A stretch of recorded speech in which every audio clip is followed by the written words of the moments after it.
Jehová te bendiga y te guarde. Jehová haga resplandecer su rostro sobre ti y tenga de ti misericordia. Jehová alce sobre ti su rostro y ponga en ti paz. Bienvenido a tu programa, Un Café con el Maestro. Un Café con el Maestro, con Natalie Robles, la embajadora de la alegría.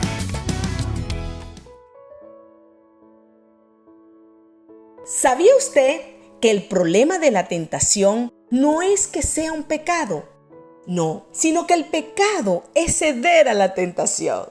Pues sí, te lo voy a explicar, fíjate. El problema no está en que veas a un hombre apuesto o a una mujer bonita.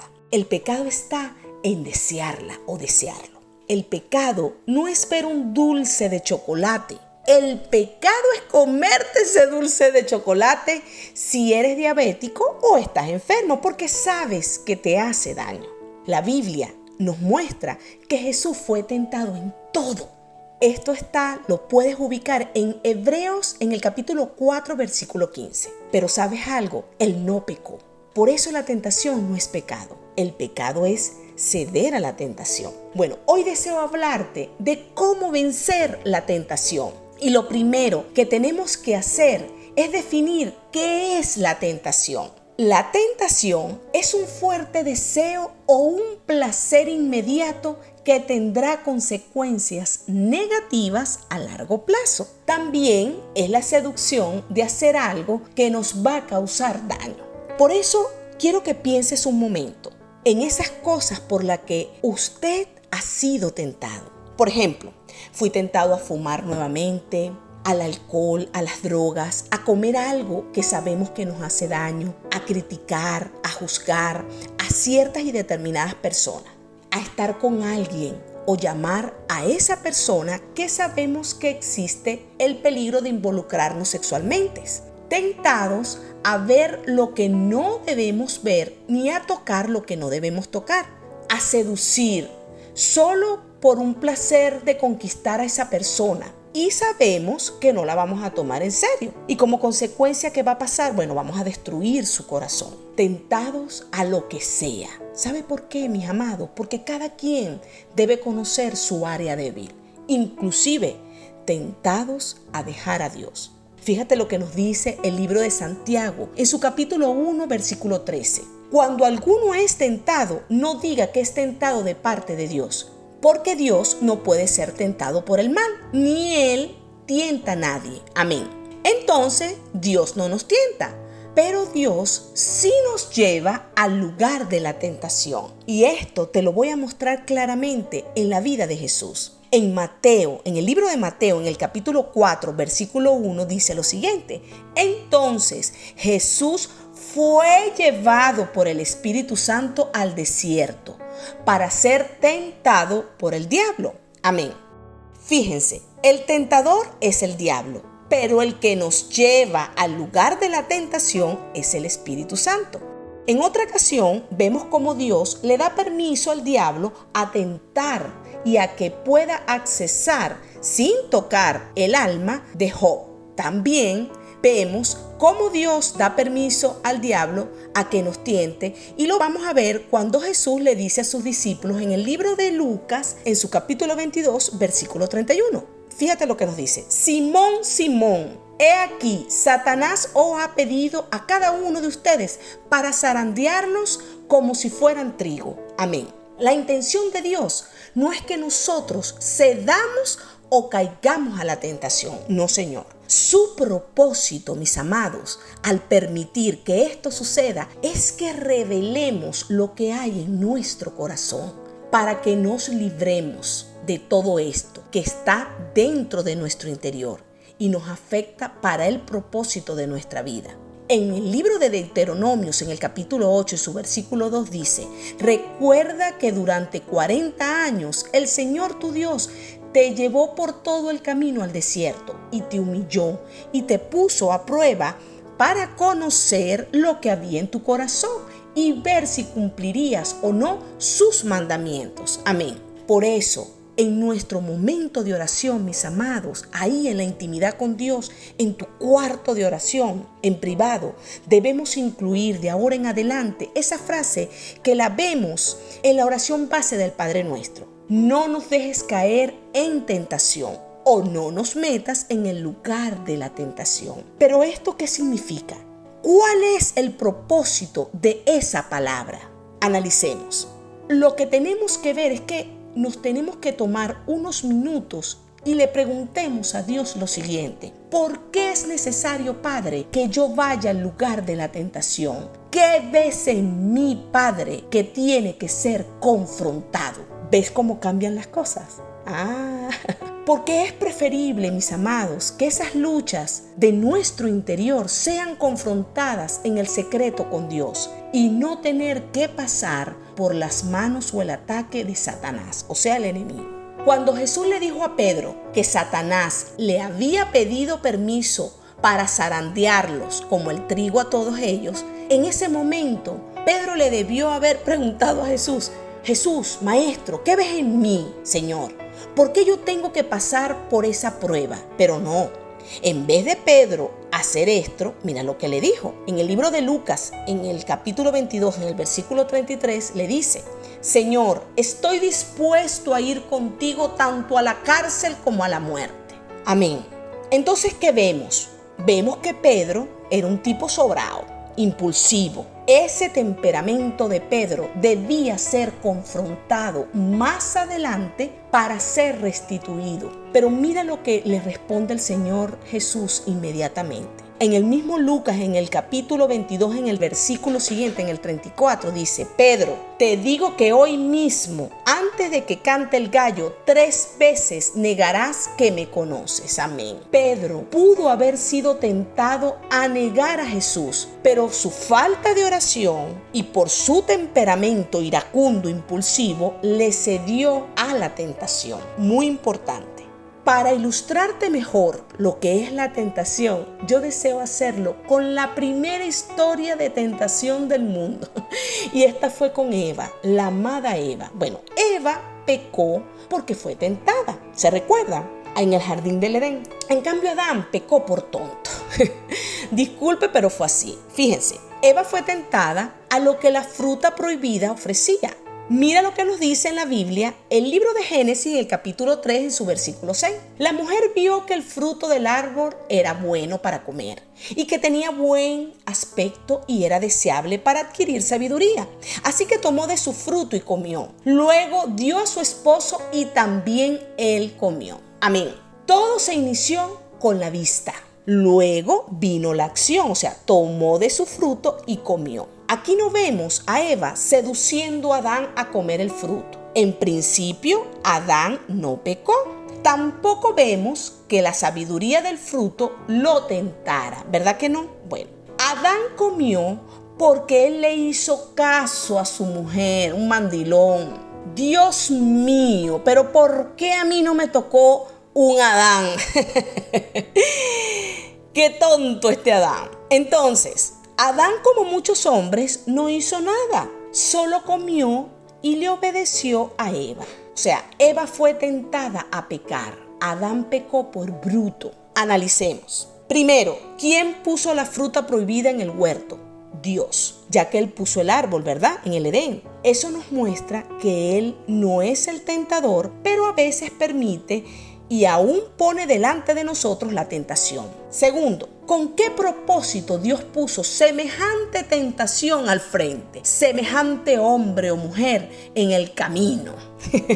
Porque esa es la prueba, mis amados. La intención de Dios no es que pequemos, sino que confrontemos lo que hay en nuestro interior, en nuestro corazón. Porque la Biblia dice en el libro de Mateos, en el capítulo 15, su versículo 19, porque del corazón salen los malos pensamientos, los homicidios, los adulterios, la inmoralidad sexual, los robos, los falsos testimonios y las calumnias. Amén. Aquí en la tentación de Eva hay 3 elementos importantes. El primero es la serpiente, que viene siendo el tentador. El segundo es el fruto, que es la tentación. Y por último, el tercero es la persona que está siendo tentada, que en este caso es Eva. O sea, la protagonista principal es la persona que está siendo tentada. Eso es importante que lo sepan, porque la gente siempre le echa la culpa, nosotros siempre le echamos la culpa al diablo. No es que la serpiente me engañó, es que esa mujer que se viste provocativa, es ese hombre que me dice palabras bonitas, es que esto y es que aquello. Mire, si cada vez que usted y yo vemos a cierta persona y nos despierta un deseo o nos tienta, el del problema no es esa persona, el del problema somos nosotros, usted y yo. El que tiene que trabajar con esas ataduras en la vida, en nuestra vida, somos nosotros, usted y yo. El que tiene que trabajar con las envidias, las inseguridades, la rabia, es usted y yo.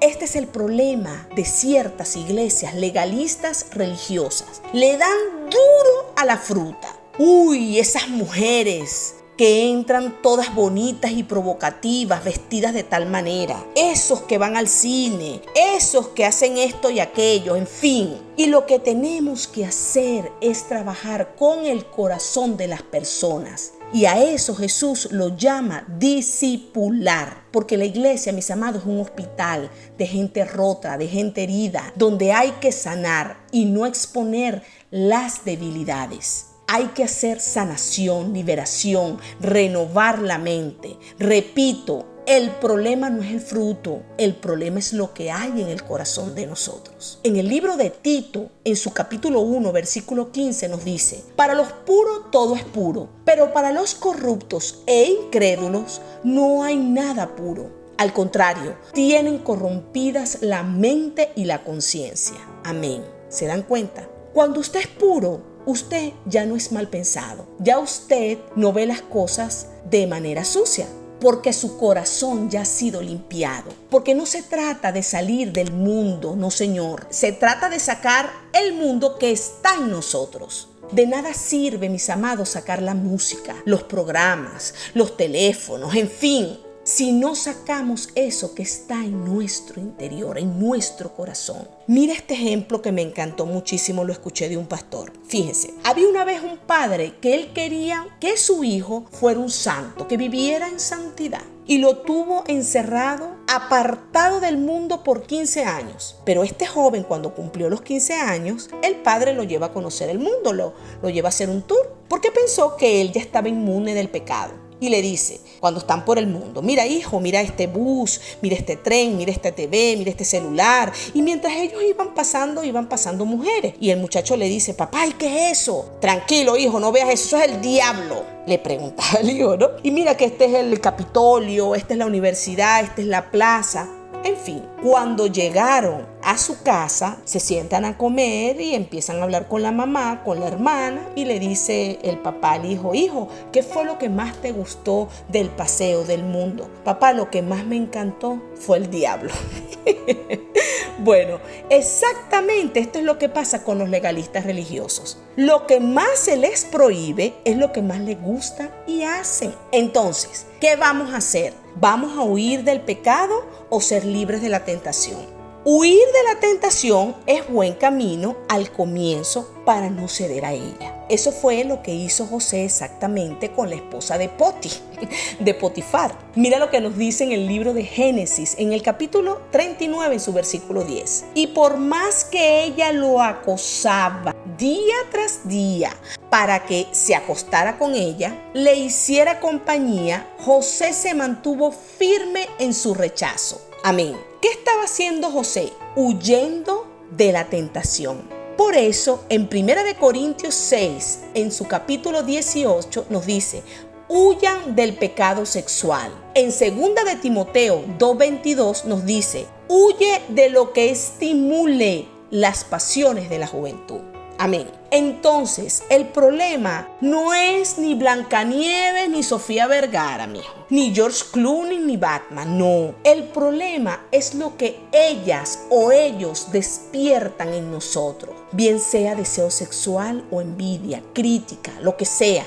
Entendamos algo: en vez de domar la bestia que todos tenemos dentro, porque todos tenemos una bestia, debemos confrontarla y sacarla. No debemos tomarla para poder ser sanados. Yo deseo finalizar con la tentación del Maestro Jesús. Ese es el mejor ejemplo para nuestras vidas, para no ceder a la tentación, ya que no tenemos un sumo sacerdote que no pueda compadecerse de nosotros, sino uno que fue probado en todo, pero sin pecado. En el libro de Mateo, en todo el capítulo 4, dice que Jesús fue llevado al desierto por el Espíritu Santo para ser tentado por el diablo. Y después de ayunar 40 días, obviamente, pues él tuvo hambre y fue tentado a usar su divinidad para su propio beneficio, porque él era Dios. Y así fue tentado en todo. Ya saben ese pasaje, ¿se lo recuerdan? Bueno, si no lo recuerdan, pues lean el libro de Mateo en su capítulo 4. Finalmente, él fue tentado por el camino fácil, porque las profecías nos hablan de un mismo Mesías, pero de dos venidas. En una venida, que el Mesías venía como cordero a ser crucificado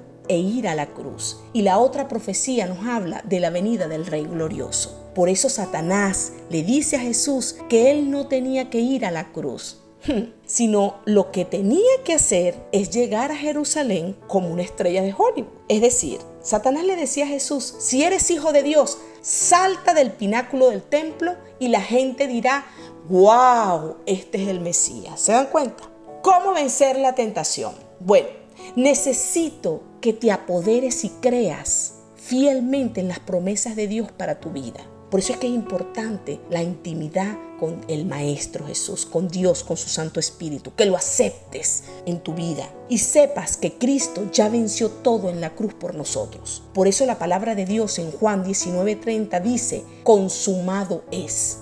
Esto quiere decir que la obra de Jesús en la cruz fue completada. Dios quiere que creamos y entiendas esto. Que no se trata de lo que yo hago en mi fuerza o tú, sino de creer que Jesús ganó en la cruz la victoria por mí y por ti. Que entiendas que con Cristo estamos juntamente crucificados. Ya no vivo yo ni tú, ahora vive Cristo en mí y en ti. Se trata de confiar que Jesús ya está en mí y en ti, pero también entender que todo lo podemos y todo lo puedo en Cristo que me fortalece. En mi carne y en tu carne no podemos hacer nada, pero todo lo puedo en Cristo. También debes saber que el que está en Cristo es una nueva criatura, una nueva creación, pero también creer que ahora tenemos la mente de Cristo, no una mente que se deja seducir, no, es una mente que resiste la tentación. Y finalmente Jesús venció al diablo con la palabra: escrito está. Allí está nuestro poder. Para toda tentación hay un versículo. ¿Cuál es el tuyo? Yo deseo ahora que oremos juntos. Ahí donde estás, levántate, acuéstate, cierra tus ojos, como te sientas cómodo. Yo quiero que en la intimidad tú le digas: Padre, hoy venimos delante de ti reconociendo que todos los días somos tentados. Soy tentado, Padre, a volver a mi pasado. Soy tentado a rendirme. Soy tentado, Padre, a dejar a mi esposo o a esposa. Soy tentado, Señor, por mi nuevo compañero de trabajo o compañera. Soy tentado a criticar, a juzgar. Delante de mí permanentemente está tanto la tentación como el tentador. Y yo deseo, Padre, que hoy logre la victoria, porque no quiero caer en pecado. Porque hoy, Padre, en mi secreto, contigo te pregunto: Padre, ¿qué ves en mí que hace que sea necesario que Satanás me zarandee? ¿Qué ves en mí, papá, para que me tengas que llevar al lugar de la tentación? Porque no quiero, Señor, ser avergonzado. No quiero caer en el hueco para poder aprender. No, Señor. Yo quiero que hoy en el secreto me lo reveles. Yo quiero lograr la victoria sobre toda tentación. Ayúdame, Señor. Te lo pido en el nombre poderoso de tu Hijo Jesús. Amén y amén. Mis amados, Dios me los bendiga cada día extravagantemente. Ya sabes, comparte este mensaje con muchos y con todos. Sigue siendo ese río de bendición para todos. Nos vemos en el próximo martes. Con el favor de Dios.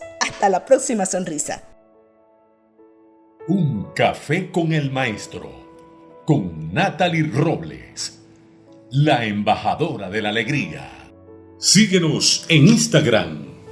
Encuéntranos en Facebook. Y suscríbete en nuestro canal de YouTube como @Un Café con el Maestro.